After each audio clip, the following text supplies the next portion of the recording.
Thanks, Harold, and thanks everybody. On behalf of myself, Steve, the organization, thanks for participating with us today. It's my real pleasure to announce that Billy Eppler is the new general manager of the New York Mets. Billy has over 20 years of experience in the game, a variety of positions, including assistant general manager, tremendous and lengthy experience in the New York market. He understands the challenges that New York represents in terms of its fans, who are knowledgeable and passionate and demanding, as well as the big stage. So we're very happy that Billy is going to be with us. He's well respected in the organization, in the industry, well known within the organization, and we're extremely happy to have him. And he will have remarks here shortly. A couple of things I want to touch on before I turn it over to Billy. One is the process in which we ultimately selected Billy. This was not a linear process. This was not a matter of making inquiries, making offers on a serial basis. Billy is the only one who received an offer from Steve and the Mets. It was an exhaustive process. We talked to many people, and we're very happy that as a result, Billy is our new general manager. Secondly, I want to talk about the vetting process in connection with our search. It also was exhaustive. It was broader, deeper than any vetting process we had ever undergone. It involved not only inquiries with respect to those in the industry, those for whom he had worked, but also those with whom he had worked in an organization or outside the organization, the media, for example. So very happy that Billy is with us. It was a long process in terms of baseball calendar, but necessary, and we're very pleased with the outcome, and look forward to Billy hitting the ground running. So with that, I want to turn it over to Billy for his remarks. Good. Thank you, Sandy. First off, I'd like to thank everybody for being on the call. I know this week has probably been trying for you since the news broke Monday afternoon. And so I appreciate your patience and hanging in there with me as we work through this. So I'm tremendously excited to be here and be part of the Mets organization. I'd like to thank Steve and Alex Cohen for giving me this opportunity. In our conversations as we went through this process and this dialogue, it was evident every step of the way that they're committed to building a championship caliber organization from top to bottom. I would also like to thank Sandy for your guidance and your support during the process, and know that I'm excited to be able to work alongside you, getting a chance to position myself with someone with your resume and baseball acumen is something I look forward to. To the Met fans, man, I cannot wait to connect with you in person.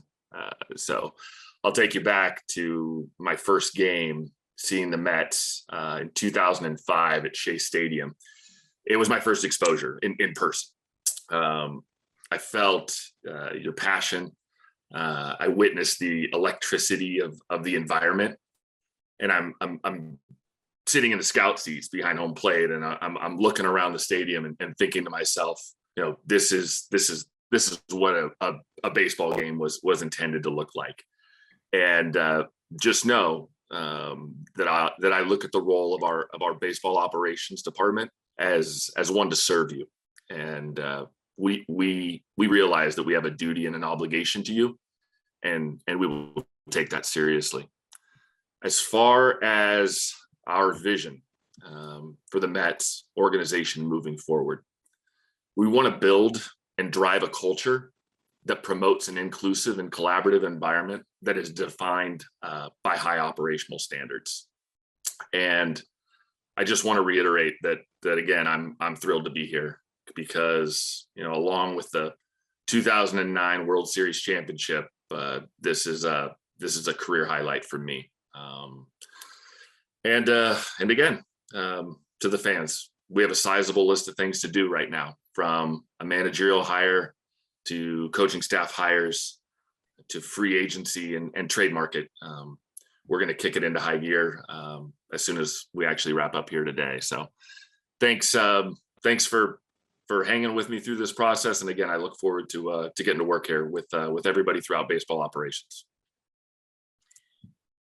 Thank you very much, Billy. And thank you, Sandy. For all those intending to ask a question, a reminder that please use your raise your hand tab at the bottom of the screen. It's once you're called upon, if you could state your name and affiliation and who your question is intended for. And of course, you've got Sandy Alderson and Billy Eppler, as well as owner Steve Cohen, all available to you. We're going to begin with the first question coming from Steve Gelbs. Go ahead, Steve.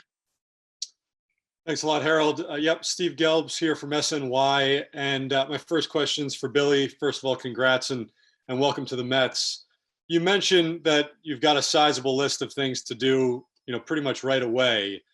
This is obviously a roster that over the last number of years has been expected to compete and for some reason just hasn't met those high expectations. When you look at this group, what are the areas that you feel you really do need to address this offseason? And I guess just overall, how much of an overhaul or a change do you feel that you guys are going to need going into next season? Thanks, Steve. Appreciate the question, and good to see you again. As far as our approach for this offseason, we want to tackle the free agent market as well as the trade market. We want to look for opportunities. In my dialogue with Steve and Sandy, it's evident that we're going to have some resources behind us. So I don't think anything eliminates itself at the outset here. And I look at the roster and definitely want to address the pitching. We've had player recently signed somewhere else in Noah, and just really want to reinforce the overall depth. We also are going to entertain things in the outfield and entertain things in the infield. But after this call, or shortly after this call, and some of the other obligations I have today, with respect to the media, I'm going to connect with the senior baseball operations group, and I want to hear from them, like what they think, and what ideas they have, and hit the ground running this afternoon and start. I'm still on West Coast time, so I've got a little bit longer day, and just start connecting with agents and teams. And I haven't, even over this last year, I haven't really unplugged from from a lot of my GM colleagues. I still have talked to them, throughout the last calendar year. So I'm just looking forward to plugging in and addressing this roster. But I think you can walk away from this knowing that we're going to be aggressive, and we're going to attack the pitching, infield, and outfield. So kind of all of the above. Thanks. And Steve, I have one more for you. I remember last year, after you went through this process for the first time, you said you were somewhat surprised at how difficult it was to find some people for the front office, specifically, for the president of baseball operations. Obviously, you guys ran into some similar roadblocks this year and pivoted again towards just filling that GM role. What was your takeaway from the process this go round? Did you expect to have similar pushback, or did the difficulties catch you a bit off guard again? Well, I mean, when you say pushback, I think there are lots of reasons why people decide that they're just not available. They're comfortable where they are. Their wives and kids are at a certain age where they don't want to move. We're coming out of COVID. There's still some, people just are still a little bit uncomfortable at this point. Moving to perhaps a big city, given COVID concerns. And so, that's understandable. People have contracts, right? I mean, let's not forget that. So, contracts are, they're contracts, right? I mean, contracts for a reason. I mean, when I give somebody a contract, I expect them to honor it too. So it's not, there's a lot of reasons why it's hard to make it work at the time that is, where you're looking. What I can say is I'm really excited about working with Billy. Just to give you a little feedback, I was just came back from the MLB owner meetings, and I can tell you that just universal praise for the hiring. I mean, people coming up to me from everywhere saying that we got a real pro, well liked in the industry, well respected. And so, listen, I'm excited. Listen, I put a lot of time into this, and like I always say, I've got a day job, so it's a relief to get somebody that I feel really good about. And just based on our conversations, I think it's going to be, just he's going to be an easy person to work with. So I really look forward to the whole team getting going here and filling our needs. Good. Thank you, Steve. Bill Ladson, your line is open. Bill Ladson, MLB.com. Congratulations, Billy. Billy, I got to ask you, what kind of manager are you looking for? Are you looking for a guy who has analytic, thinking, or is an old school, or both? Thanks for the question, Bill, and I'm glad you asked it. Actually, I'd love to find somebody that checks every single box and is great in all areas. But it's interesting that you bring it up because over this past year, just learning and reading and kind of like rethinking some of the ways that you approach things. I wanted to be able to sit down with the senior baseball ops group, and then sit down with Steve and Sandy, and kind of all collectively talk about what kind of criteria we think might be important for the next manager of the Mets. And so that's a process that I'm going to start this afternoon. I have a little bit of my own feeling on that, but I'd rather hold back on giving exactly what that criteria is at this moment in time, because I want to have the group engage and get a sense for do you value, for example, tactical in-game management as your primary your primary criteria, your primary element? Do you value analytic in-game probabilistic thinking as your number one criteria, or do you manage ability to connect with the media and the fan base? Obviously, that's critical, and clubhouse culture. So all of these things, do you want somebody that coached in the minor league, for example? So I want to make sure I collect all of the thoughts from everybody, set forth what that criteria looks like, and then at that point, start to develop a candidate list. I have one more question. How do you change the culture in the clubhouse and on the field? The reason why I'm asking, because the last 2 years, the Mets were supposed to win and they finished under 500. How do you change that culture? I think a lot of that comes from the coaching staff and from the players themselves. When you have an environment where people feel that they can be vulnerable with each other, where they feel that they can trust one another, that there's almost like this element of psychological safety where you're not afraid to speak your mind, and that if you do speak your mind, that there's not going to be any repercussions behind that. So I think as you just kind of create that culture, that people start to feel more comfortable as they move forward. Thank you. Disha, your line is open. Hey, Billy, Disha Thosar with the New York Daily News. Just one question for you and then one for Steve. The offense featured a lot of underperforming players this past season, and just in general, it's a roster that hasn't played to its talent level. So how do you balance trusting them all to bounce back versus getting value if you traded some of them? Thanks, Disha.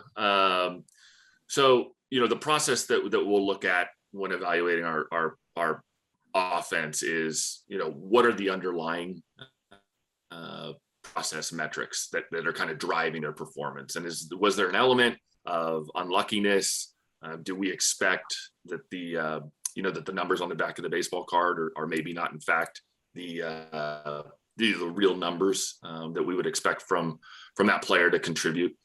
There's an element of or I guess a framework for players that I tend to gravitate to, and I don't think this is really that unique or proprietary, because it's become kind of mainstay in baseball. But just to kind of get a little bit more granular on that, looking for players that are really good decision makers in the batter's box. They understand their swing decisions, and if a ball's over the white, that they're ready to attack it. And so a little bit more of a patiently but aggressive approach at the same time. And obviously, as far as team building is concerned in general, we're just going to try to really grow the run differential of the club as much as we can. And then for Steve, both you and Sandy have stated a commitment to changing the culture of the Mets. With all due respect to Billy, in his last role, he ran an organization that brought in Mickey Callaway and saw a high-ranking employee indicted for providing opiates to players. So how do you just sort of reconcile the two? And is it something that you've talked about with Billy? Well, we've done our due diligence, and it's an organization. Billy's just one person in that organization. We vetted it, in multiple ways. We spoke to a lot of people that were around the organization at that time. We spoke to people within baseball, and we're incredibly comfortable with Billy and his decision making and his ethics and his integrity. Thank you, Steve. Dave, we'll come to you next. Your line's open. Hey, Billy, congratulations and welcome back. Thanks, Dave. Good to see you. To this side of town anyway. Billy, with a lockout looming, we've seen some push in the industry already to get some players signed, and I think there could be some more. Do you feel that you have to kind of get moving on some player acquisition? And that said, can the manager hire wait? Because you are looking at a situation where there could be a transaction freeze. And do you feel an urgency to do the player side first and maybe worry about the manager side later on? Great question, Dave. And again, good to see you, man. So last night I was starting to get a lot of texts from agents, and I responded to a lot of them saying you'll hear from me today. So yeah, I'm going to plug right into that. Absolutely. And look forward to engaging with those guys again on their players. And as far as the manager process, I don't expect it to be done overnight or even be done in the next week. And I know we're about to embark on a holiday week, but starting to have those conversations and carve out time, each day to meeting a candidate, I think can be done simultaneously, just as you manage your time. Connecting with these agents, though, will be going on this afternoon. Great, thanks, Billy. And just one more for Sandy and Steve, if I could. Sandy, I know you described this position as potentially a one-year runway. It's not now. It's a 4-year deal for Billy, obviously. What did that change? You feel a lot more comfortable now giving Billy kind of a full autonomy to run the baseball situation that maybe you didn't before you talked to him and decided that he was the guy? Well, first of all, I think the 1-year runway may have been misunderstood. I think that originally this offseason we were looking for 2 hires. We ended up with 1, as we did last year. And as I told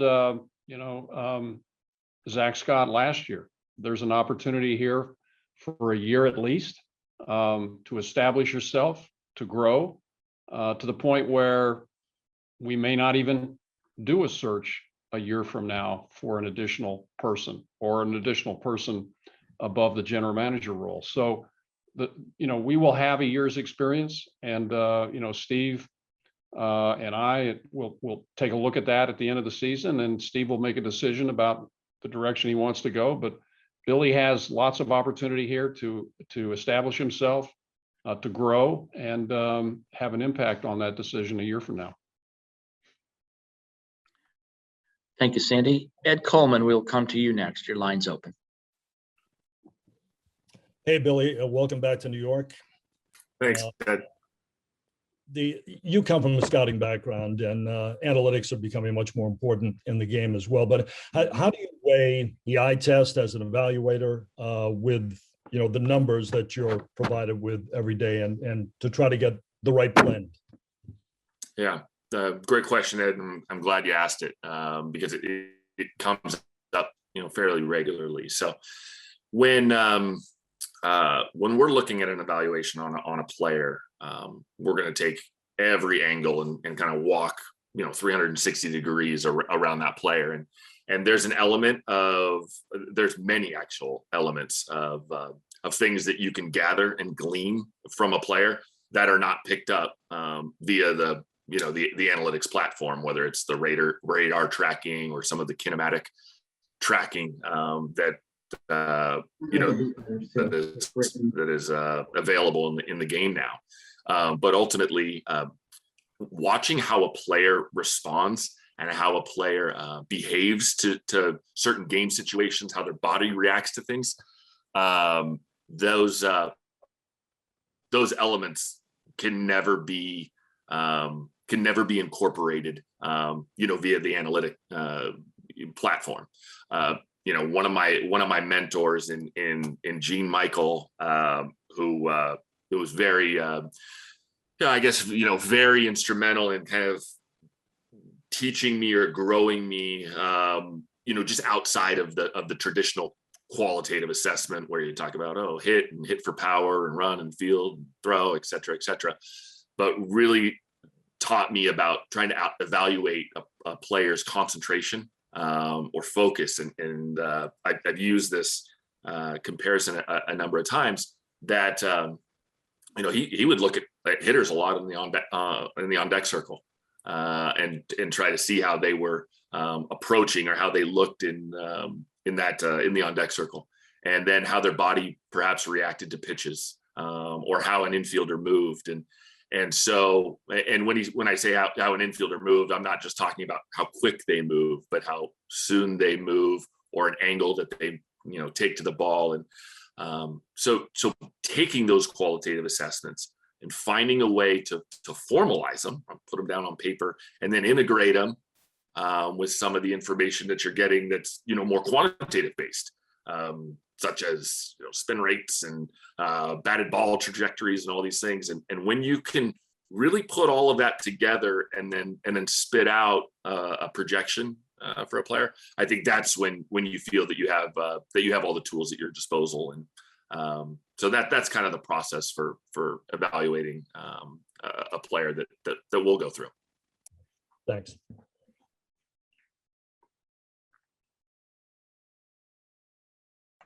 Thank you, Ed. Next up, we'll go to Justin Toscano.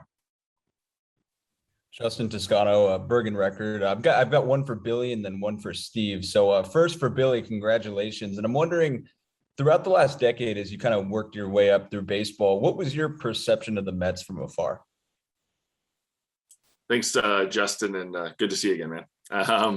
So my perception of the Mets from afar was an organization that had this, rabid fan base that cared and wanted to see their club do great things. And for reasons that happen in a lot of places, your depth gets challenged. And personally, that's one of my bigger takeaways over the last 10 years in baseball, is just that importance of depth. I also, suffered similarly at times when that was tested and you didn't have, places to turn to, and it's just not, frankly, it's just not easy to go execute a trade, especially when the news gets out that you might have a hole on your roster. All of a sudden, the supply and demand trade-off definitely takes effect in that. But all in all, the resources that I talked to Steve about being able to have here give me a really good feeling that we'll be able to shore up some of those depth issues and really build a comprehensive best in class scouting operation, player development operation, performance and performance science and analytics operation. So those departments will ultimately drive the long-term success of the organization. Thank you. And then for Steve, in your conversations with Billy throughout the process, what struck you most about his vision? Well, I mean, like I said in the opening comments, we're dealing with someone with a vast array of experiences. He's a pro. I mean, he knows a lot about the game. He's, worked under some, really good people. So we were just impressed by his communication skills, his knowledge of the game. I think the players in the locker room are going to just enjoy communicating with him, talking to him. And so I think he brings a lot, different skill sets to the table. And I think that's what this organization needed. Thank you, Steve. Tim Britton, your line is open. Hey, this first question is for Sandy, and then I've got one for Billy. I'm Tim Britton with The Athletic. For Sandy, you've talked abstractly about what your role would be before the team had hired a general manager. Now that Billy's in place, what do you envision as your role in baseball operations? Well, good question. Billy will be reporting to me, but just as I talked about, the opportunity for growth, I think that, we will certainly consult with one another, but I expect Billy to be driving this operation. I will be available as a resource. And as time goes on, what I would expect is that, Billy will have even more latitude than he will have immediately. But as time goes on, I would expect that latitude will expand and that, my role will diminish. So I don't expect to be heavily involved, but I will be available to Billy, and whatever input he desires, I'll provide. And as time goes on, I think his, as I said, his role will expand. Thanks. And then for Billy, when you hear Sandy talk about having, a one-year opportunity at least to show that you're that they don't need to make an additional hire potentially above you, how does that make you feel about the opportunity?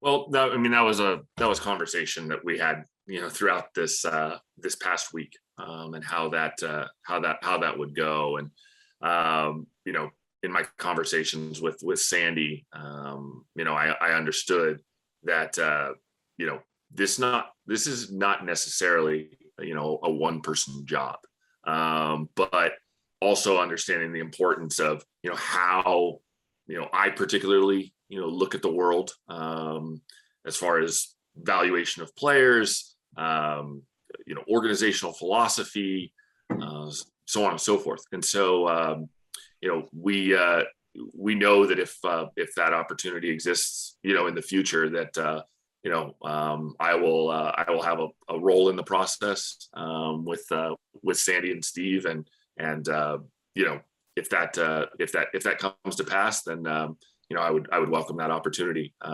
because I know that it'll be somebody that kind of looks at the world similar, or looks at the baseball world, I should say, similar to how I do.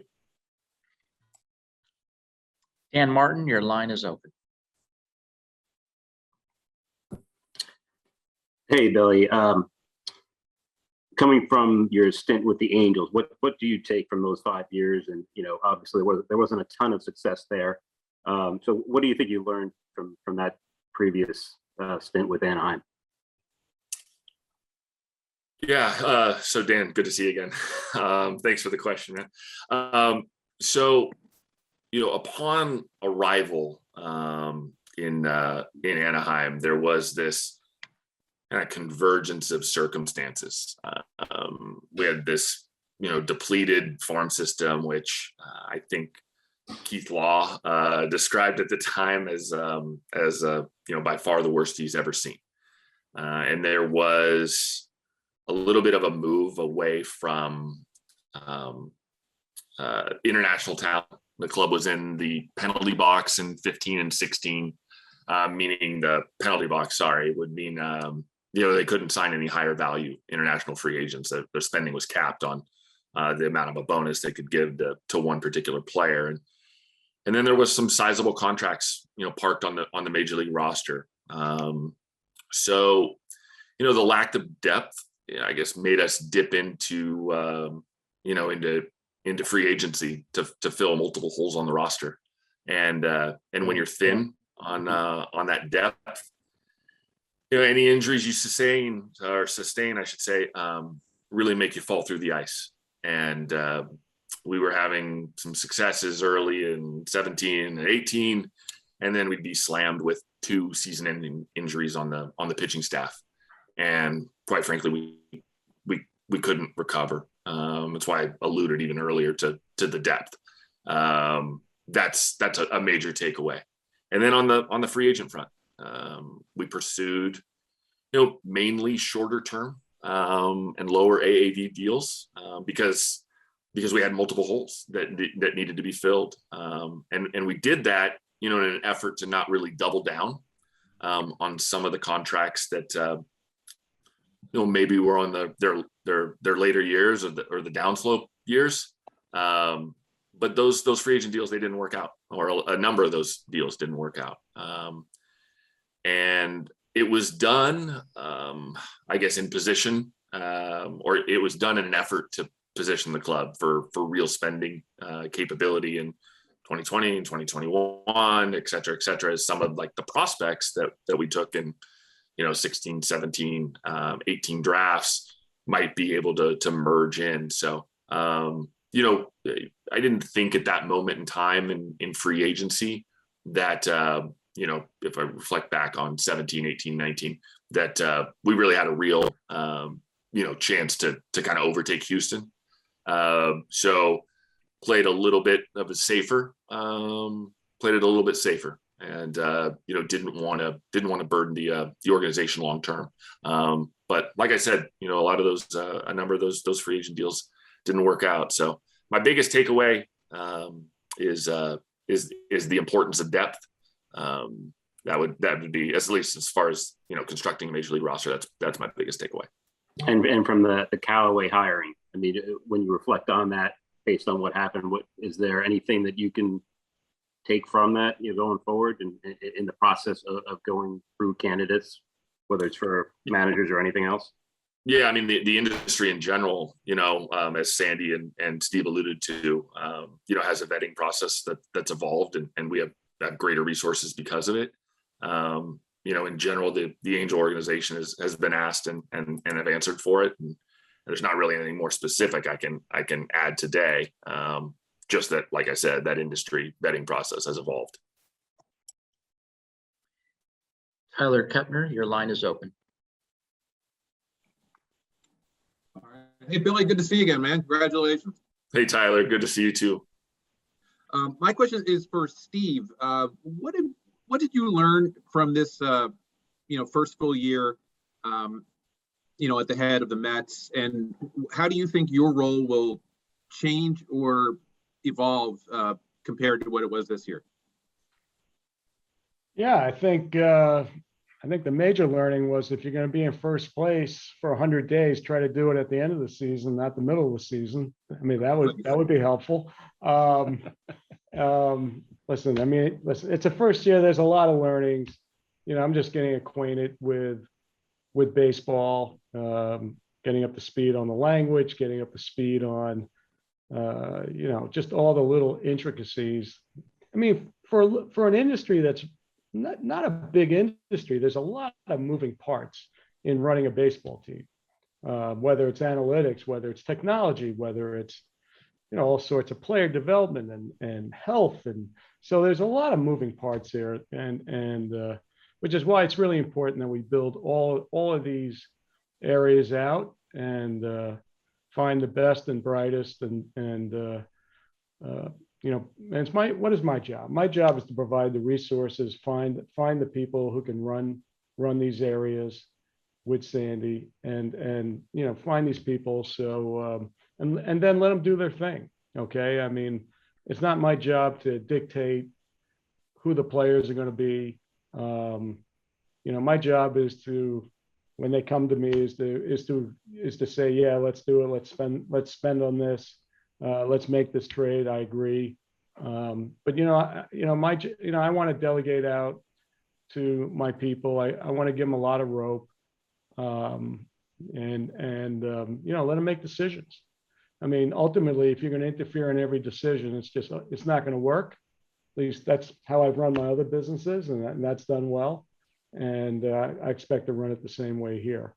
And that's sort of the plan. You're not going to fix everything the first year. I call it a little bit of a treasure hunt. As you go through the organization, you find things that you need to fix, and that's sort of what I would have expected coming into an organization that was under-resourced, and we're in the process. We've made progress last year. There are areas that I would say we've made significant hires and devoted resources to, and there's probably other areas we can do more of this year, and that's the goal. The goal is to, like I said at the beginning, to build an organization top down, a top-notch organization that can sustain winning year in, year out.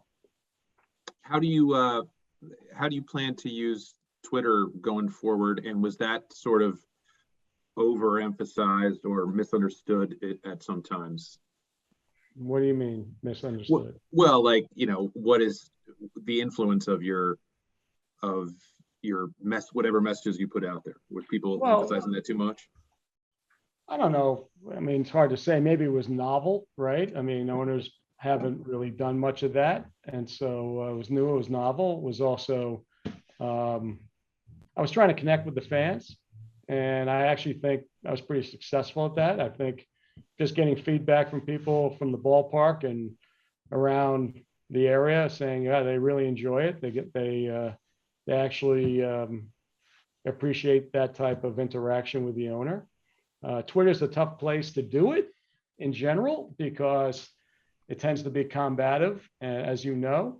All of you who are tweeting out there, you can imagine, what the comments are, and so it's a tough place to get your message across. And so we'll see. I mean, I'm a busy guy, and there was a lot of that was during COVID, and and so I'll continue to tweet, probably not as much as I did previously. Especially during the search, I wanted to respect the candidacies of the potential, people we were talking to, and didn't want to make it a public search. And so didn't want to turn this into a game of some kind. Now, in the end, the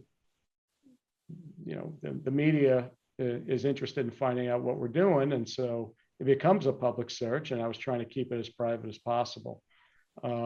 So, I try to stay off of Twitter as part of that. And so now that's over, I'll probably get back on and give it another shot and see how it goes. But, we'll see. I mean, I think people like it, so why not keep going? Next up will be Ryan Field.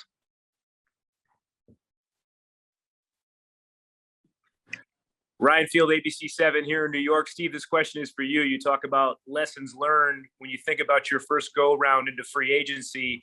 Were there any takeaways that maybe have caused you to change your approach this time around? And what would make this a successful offseason in your eyes? Well, I mean, listen, I'm going to listen to our people and their recommendations.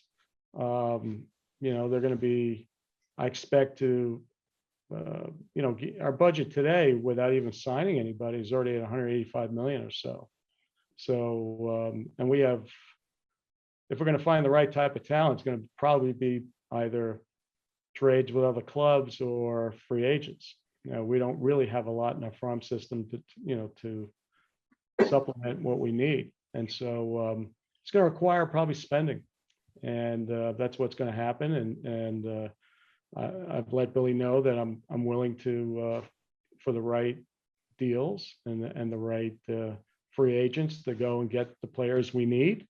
We want to be competitive, right? We want to win our division and be in the playoffs and get deep into the playoffs, right? So if we've got to field a team that has the ability to do that. And so I've let Billy and Sandy know that it's whatever they need, and I'm open to their suggestions and recommendations, and I mean, the goal is to put a very competitive team on the field. Brad Heller, your line is open.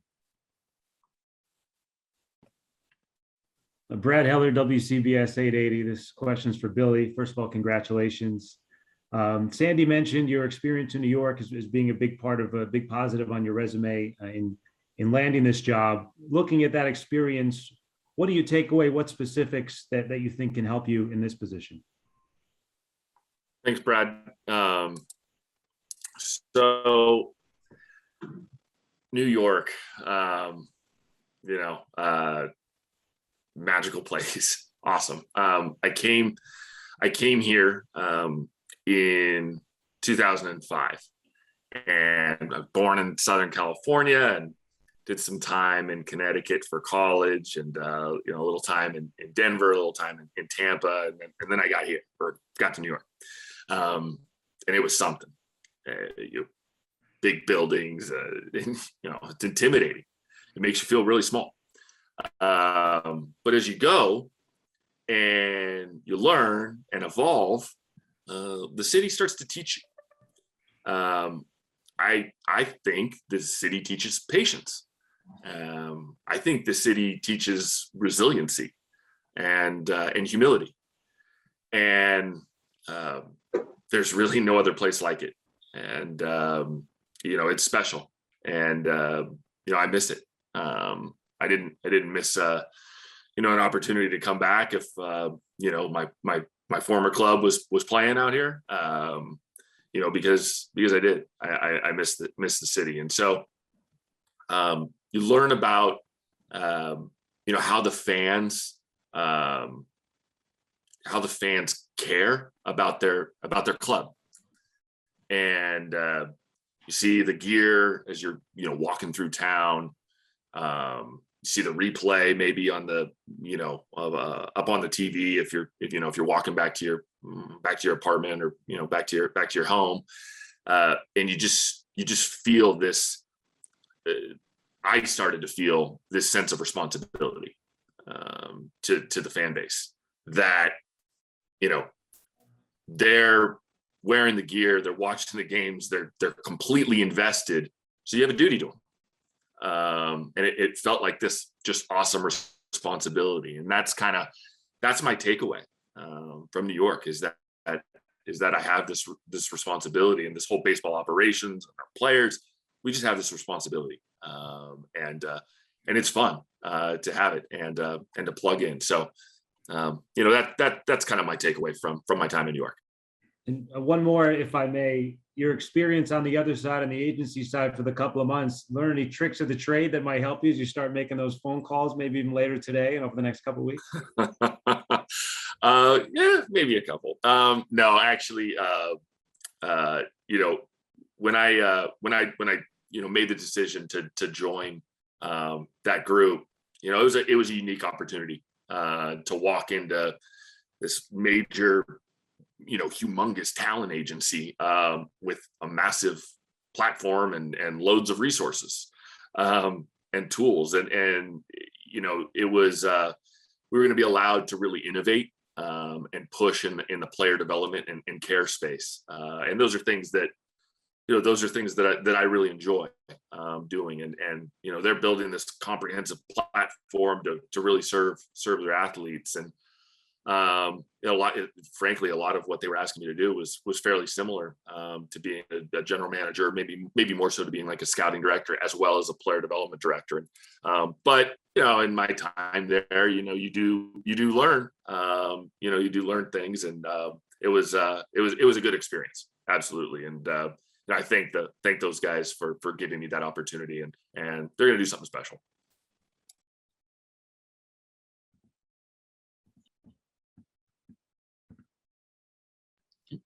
Randy Miller, your line is open. Hi, Billy. Last night, Brian Cashman talked about you getting your job, raved about the job you did working for him. I'm wondering what you learned from Brian, and also what are your thoughts on being the rival GM to him now? And the Yankees and Mets haven't made many trades over the years. Because of your relationship, could you possibly see more talks of trades coming down the road? Thanks, Randy. It's interesting that you bring that up because, over the years, we never made any trades, even when I was with the Angels. And I think it's because we maybe have some similar methodologies for valuing players, which wouldn't be a shocker.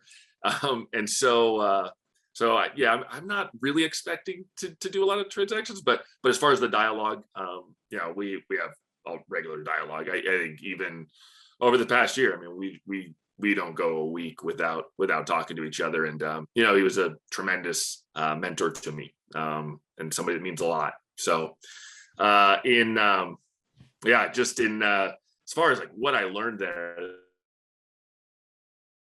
being there for 11 years and having the success that we did, I just walked into there. I just approached that job as much of a sponge as I could be. Right, there were so many people there to learn from throughout that organization. I mentioned Stick and Damon Oppenheimer and Mark Newman and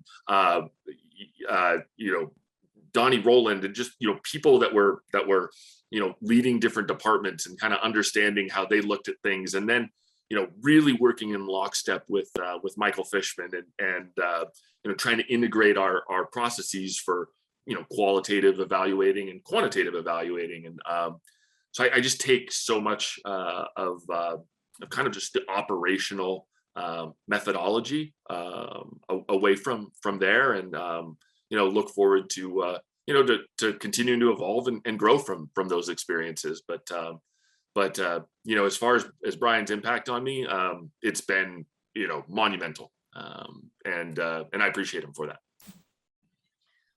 Thank you, Billy. Barry Bloom, will come to you next.